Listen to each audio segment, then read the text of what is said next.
Bienvenidos a Sin Línea MX, soy Erika González. En la pandemia podemos comparar la forma en que los distintos países han decidido enfrentar el problema y también la forma en la que se han enfrentado esta y otras pandemias en el pasado para intentar obtener resultados objetivos de su análisis. Hoy en México un sector de la población parece haberse contagiado de rabia y no de coronavirus. En casi todos los medios se escuchan críticas y reclamos estridentes sobre la forma en la que el gobierno está llevando a cabo la estrategia de manejo de la epidemia. Y resulta útil analizar cómo se manejó un problema similar en el pasado, así como cuáles fueron las reacciones de los medios y de la sociedad en relación con la crítica pública expresada sobre las estrategias aplicadas en ambos casos. En el 2009 el país sufrió la epidemia del virus de influenza AH1N1 que se convirtió en pandemia. Al igual que hoy, el gobierno de Calderón decidió implementar una serie de medidas de emergencia para combatirla en un escenario que era muy distinto al actual en varios aspectos. En aquel entonces no operaban en México las redes sociales. Toda la información fluía a través de los medios tradicionales y provenía exclusivamente de la fuente gubernamental, en forma, frecuencia y tono. No existía la réplica ciudadana o crítica posible que recibiera exposición pública, salvo la que podrían haber hecho organizaciones sociales, empresarios influyentes, columnistas o políticos, a quienes los medios sí proporcionaban voz y a quienes no se escuchó decir crítica alguna sobre el tema, a diferencia de hoy, cuando no se han conformado solamente con publicar noticias falsas en abundancia o con criticar airadamente cualquier medida que adopte el gobierno actual, sino que han llegado al grado tal de llamar a la desobediencia de las medidas de contención de la epidemia, arriesgando vidas y además a exigir de forma psicótica el derrocamiento del presidente. Debemos preguntarnos qué es lo que este gobierno está haciendo para enfrentar la pandemia y sus consecuencias. ¿Qué provoca estas reacciones aparentemente demenciales de parte de los medios, de empresarios, de columnistas, de políticos de oposición y de organizaciones sociales, ninguno de los cuales se atrevió a criticar las medidas adoptadas por Calderón en el 2009, ni siquiera en forma mesurada? En primer lugar, el gobierno actual informa pública y detalladamente todos los días directamente a la población sobre cada uno de los detalles de la epidemia, del manejo de la misma y de la forma en la que se enfrentarán sus consecuencias. En el 2009 nunca escuchamos al presidente o a sus colaboradores salir ante la opinión pública directamente a informar sobre alguno de estos asuntos. En segundo lugar,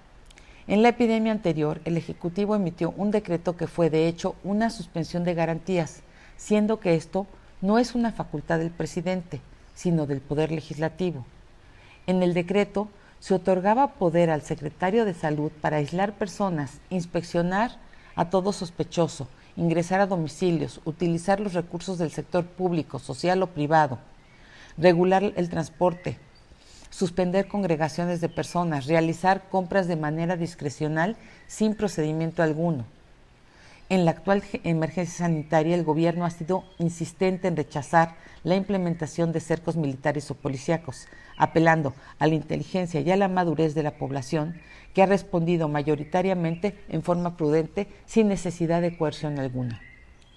En tercer lugar, en un escenario con los ingresos petroleros más altos de la historia y con una enorme contratación de deuda pública de parte del gobierno de Calderón, este optó por, además de promover un incremento de 2 puntos porcentuales de IVA, que solo quedó en 1, pasando de 15 a 16%, obteniendo ingresos adicionales de los bolsillos de la población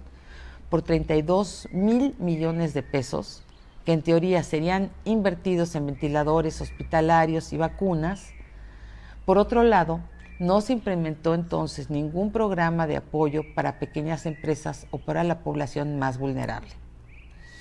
El gobierno actual ha decidido no aumentar los impuestos, no aumentar precios de combustible o de energía eléctrica, no contratar deuda pública adicional y, en lugar de eso, profundizar en la aplicación de la ley de austeridad, haciendo más recortes al gasto gubernamental para liberar fondos, a fin de orientarlos a la compra de equipos e insumos hospitalarios. Lejos de buscar exprimir los bolsillos de la población, se han destinado 500,000 millones de pesos de dinero público que será entregado directamente a beneficiarios para apoyar al 70% de la población con menos ingresos, otorgando 2 millones de créditos blandos a pequeñas empresas y negocios.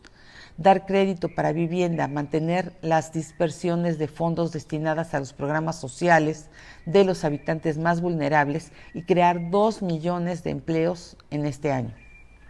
En cuarto lugar, sin tomar en cuenta los ingresos petroleros excedentes por el alto precio del petróleo en 2009 o los 44,000 millones de dólares que Calderón contrató como deuda adicional en ese año,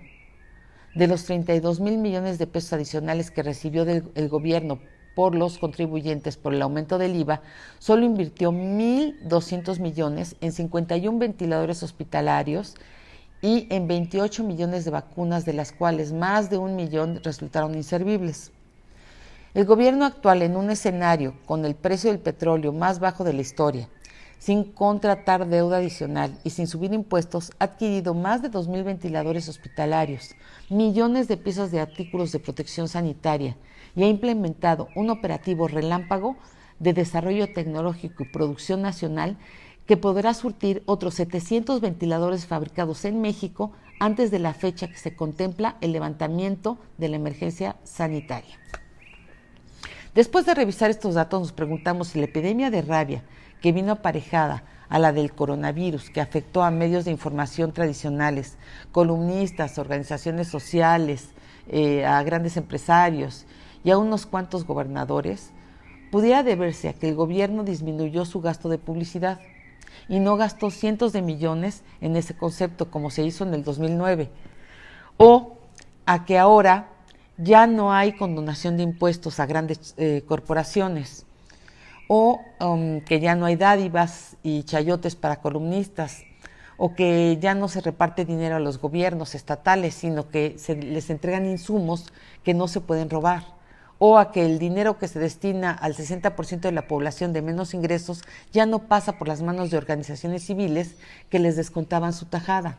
o tal vez a todos estos factores juntos, o bien a otros que no hemos mencionado. Por lo pronto, ahí están los datos duros para que cada quien forme su propio criterio. Muchas gracias.